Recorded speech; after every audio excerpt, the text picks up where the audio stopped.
KS Nithyananda ಈತನ ಬಗ್ಗೆ ಒಂದಷ್ಟು ಮಾಹಿತಿಯನ್ನ ನೀಡೋದಿದೆ. ಈತ ಯಾವ ರೀತಿ ಆ ತಿಮರೋಡಿಗೆ ದೀಕ್ಷೆಯನ್ನ ಕೊಟ್ಟಿದ್ದಂತೆ ಇವನು ತಿಮರೋಡಿ ಈ ಒಂದು ಸ್ವಾಮೀಜಿಯಿಂದ ದೀಕ್ಷೆಯನ್ನ ಪಡ್ಕೊಂಡಿದ್ರು. ಆ ಗೊಂಬೆ ಒಳಗಡೆ ಒಂದು ಮಗುವಿನ ಆತ್ಮ ಬಂದು ಇವರಿಗೆ ಗೈಡ್ ಮಾಡುತ್ತೆ ಅಂತ ಹೇಳ್ತಾ ಇದ್ರು. ಇದೆಲ್ಲದರ ಬಗ್ಗೆ ಮಾತನಾಡ್ತೀನಿ. ಎಸ್ ಸರ್, ಈ ನಿತ್ಯಾನಂದ ಸ್ವಾಮೀಜಿಯ ಬಗ್ಗೆ ಇನ್ನೊಂದಷ್ಟು ಮಾಹಿತಿ ನೀಡಬಹುದಾ ಸರ್? ನಥಿಂಗ್ ಬಟ್ ನಾವು ಒಂದು ನಿತ್ಯಾನಂದನಂತೂ ಆಲ್ರೆಡಿ ನೋಡ್ಬಿಟ್ಟಿದ್ದೀವಿ. ಕರ್ನಾಟಕ ನೋಡಿದಂತಹ ಒಂದು ನಿತ್ಯಾನಂದ ಬಗ್ಗೆ ನಿಮಗೆ ಗೊತ್ತಿದೆ. ಈಗ ಕೈಲಾಸವಾಸಿಯಾಗಿದ್ದಾರೆ Nithyananda. This is another version of Nithyananda.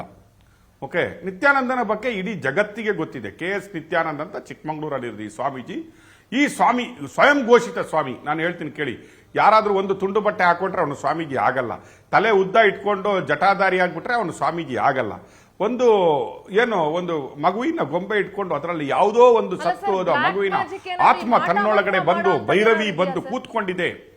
ಅಲ್ಲ, ಮಾಟ ಮಂತ್ರ ಮಾಡೋಂಥದ್ದು ಏನಾದ್ರು ಇದೆಯಾ? ಅದೇ ಹೇಳಿದ್ದು.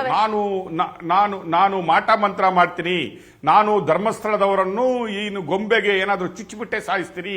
ತಿಮರೋಡಿ ಅಗೇನ್ಸ್ಟ್ ಯಾರು ಮಾತಾಡಿದ್ರು ಅವನಿಗೆ ಗೊಂಬೆಗೆ ಚುಚ್ಚಿ ನನ್ನ ಗೊಂಬೆಗೆ ಹೇಳ್ಬಿಟ್ಟು ಅವರನ್ನೆಲ್ಲ ಮುಗಿಸ್ತೀನಿ. ಕೆಲವು ಮತಿಗೆಟ್ಟ ರಾಜಕಾರಣಿಗಳು ಇವ್ರ ಹತ್ರ ಹೋಗುವುದಿದೆ, ಮತಿಗೆಟ್ಟ ಬಿಸ್ನೆಸ್ ಮ್ಯಾನ್ಗಳು ಇವ್ರ ಹತ್ರ ಹೋಗುದಿದೆ. ಇಂಥ ಒಂದು ಸ್ವಾಮೀಜಿಯನ್ನು ಇಟ್ಕೊಂಡು ಇವನು ತಿಮರೋಡಿ ಸ್ವಲ್ಪ ಆದ್ರೂ ಸರಿ ಇದ್ದ. ಫುಲ್ಲು ಹಾಳಾಗಿದ್ದು ಇವನ ಹತ್ರ ಹೋದ್ಮೇಲೆ, ಫುಲ್ಲು ತಲೆ ತಿರುಗಿ ತಲೆ ಕೆಟ್ಟೋಗಿದ್ದು ಇವನ ಹತ್ರ ಹೋದ್ಮೇಲೆ ಅವನು ಏನೋ ಹೇಳೋದೆಲ್ಲ ಸರಿ, ಅವನು ಮಾಡೋದೆಲ್ಲ ಸರಿ, ಅವನು ಆಟ ಆಡಿಸೋದೆಲ್ಲ ಸರಿ ಅಂತ ಹೇಳ್ಬಿಟ್ಟು ಆಡ್ತಾ ಇದ್ದಾನೆ. ಬಿಟ್ರೆ ಆ ಸ್ವಾಮೀಜಿ ಬಗ್ಗೆ ಇನ್ನು ನಾನು ಎಪಿಸೋಡ್ ಮಾಡೋದಿದೆ. ಅದು ಈಗ ಇಲ್ಲಿ ಮಾತಾಡೋದು ಅಪ್ರಸ್ತುತ ಅನ್ಸುತ್ತಾ ಇದೆ. ಬಿಕಾಸ್ ಈಸ್ ಅಷ್ಟು ದೊಡ್ಡ ಪವರ್ ಟಿವಿಯಲ್ಲಿ ಕೂತ್ಕೊಂಡು ಅವನ ಬಗ್ಗೆ ಅರ್ಧ ಗಂಟೆ ಪ್ರೋಗ್ರಾಮ್ ಕೊಡುವಂಥದ್ದು, ಅವನ ಬಗ್ಗೆ ಡಿಸ್ಕಸ್ ಮಾಡುವಂತಹ ದೊಡ್ಡ ಸ್ವಾಮೀಜಿ ಅಂತೂ ಅಲ್ವೇ ಅಲ್ಲ ಸಿಂಧೂರ. ಇದು ಸೆಲ್ಫ್ ಡೆಸಿಗ್ನೇಟೆಡ್ ಅಂತ ಹೇಳ್ತಾರಲ್ಲ, ಸೆಲ್ಫ್ ಕ್ಲೈಮ್ಡ್.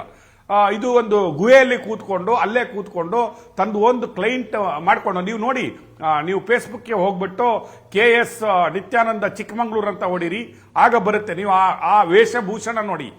ನೀವು ಅವ್ರಿಗೆ ಹಾಗಾದ್ರೆ ಒಂದು ಕೆಲಸ ಮಾಡ್ಲಿಕ್ಕೆ ಹೇಳಿ, ಅವ್ರಿಗೆ ಆ ಗೊಂಬೆ ಇಟ್ಕೊಂಡು ಪವರ್ ಟಿವಿಗೆ ಬರ್ಲಿಕ್ಕೆ ಹೇಳಿಯಪ್ಪ. ಒಮ್ಮೆ ಪವರ್ ಟಿವಿಗೆ ಬರ್ಲಿಕ್ಕೆ ಹೇಳಿ, ಟೆಸ್ಟ್ ಮಾಡುವ.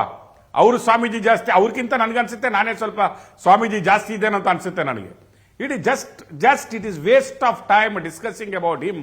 ಐ ಥಿಂಕ್ ಈ ಮನುಷ್ಯ ಸೌಜನ್ಯನ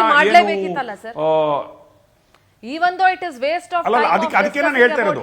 ಈ ನೋಡಿ ಗೊಂಬೆ ನೋಡಿ ನೀವು ವಿಡಿಯೋ ತೋರಿಸ್ತಾ ಇದ್ರಿ. I can see the visuals ನಾವ್.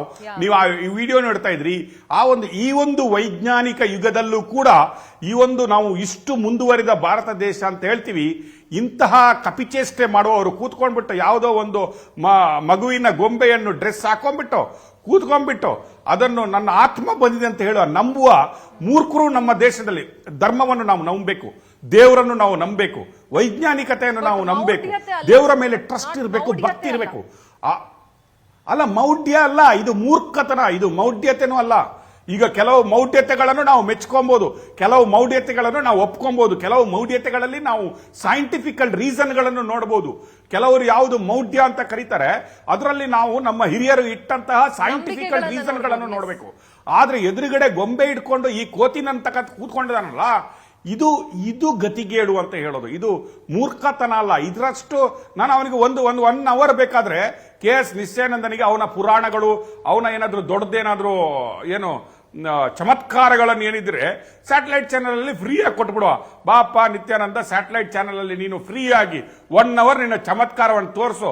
ಮತ್ತೆ ಅದರ ಮೇಲೆ ನಿನ್ಗೂ ಬೇಕಾದ್ರೆ ದೊಡ್ಡ ಒಂದು ದೇಗುಲ ಕಟ್ಬಿಟ್ಟು ಇವನನ್ನು ಒಂದು ಬೀಡು ಮಾಡ್ಬಿಟ್ಟು ಇವನನ್ನು ಬೇಕಾದ್ರೆ ಅಲ್ಲೊಂದು ಸ್ಥಾಪನೆ ಮಾಡ್ಬಿಡುವ ಅಂತ ಹೇಳ್ಬೋದು.